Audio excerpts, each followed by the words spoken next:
हमनी के संस्कृति, हमनी के संस्कार सदा रहे हमनी के साथ। भारत के महान ग्रंथ और काव्य सब के संपूर्ण संकलन सब्सक्राइब करें तिलक। कन्हैया, कन्हैया, कन्हैया, कन्हैया, कन्हैया, कन्हैया, कन्हैया। दाऊ जी, इतना रात के आप? शकुनी मामा, यहाँ कन्हैया आयल रहे। कृष्ण? दाऊ जी, आपके कोनो भ्रम भइल होई। भ्रम? वासुदेव तो द्वारका में बाड़न। ना ना, वो यहाँ स्वयं आयल रहे। हमरा विचार से तो आप कोनो सपना देखले हो खब दाऊ जी। सपना? हाँ, सपना। आपके कृष्ण के याद आइल होई, जैसे आपके मन ई नाटक रचले होई, जैसे आपके ई लागल कि श्री कृष्ण इहाँ आइल रहन।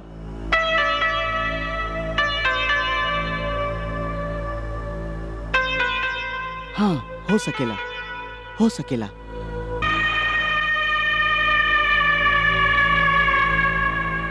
कृष्ण इहवा बलराम से मिले आइल रहे। जरूर ओकर कोनो चाल होई। कृष्ण!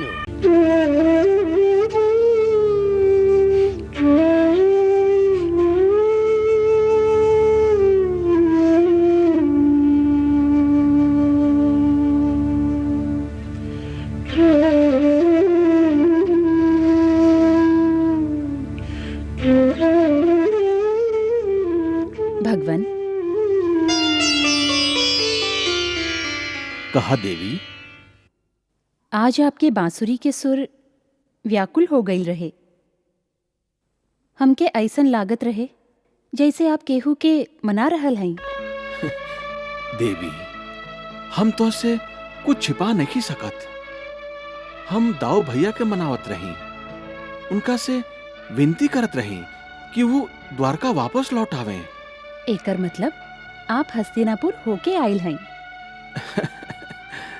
देवी, शकुनी मामा हमार भोला भाला दाऊ भैया के जाल में फंसैले बाड़न।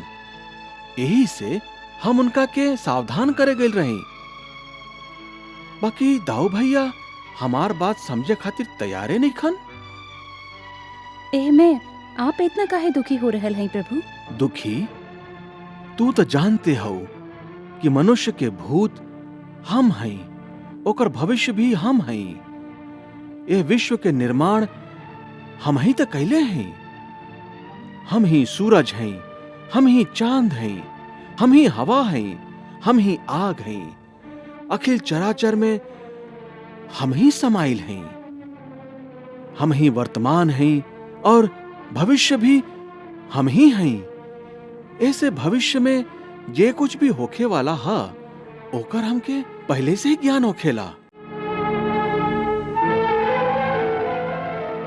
यही कारण हमरा मन में भय उत्पन्न हो रहा है देवी।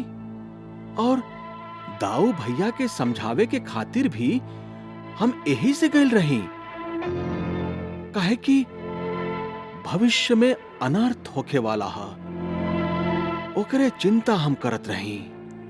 आप भविष्य की चिंता करत रही। बाकी प्रभु, कुछ वर्तमान के भी तो सोची। आप कहले रही कि सुभद्रा और अर्जुन के संबंध हुई। बाकी हमके तो ओकर कौनो लक्षण दिखाई नहीं के देत। दोनों के मन में आपके माया प्रेम के बीज तो डार दिले है। बाकी आज तक दोनों प्रेम के व्यक्त करे में संकोच करत आरन। तब संबंध कैसे हुई? हमके तो विश्वास नहीं के होत। ई संबंध तो अवश्य संभावी है देवी। ई कौरव और पांडव वंश के जे महाविनाश होखे वाला है, ओह महाविनाश के खंडहर में एक ही फूल बची, और वो फूल सुभद्रा के गर्भ से पैदा होखे वाला है। यह विधि के विधान है देवी। भगवान, आज आप ऐसन निर्मम बात काहे कर रहल हैं?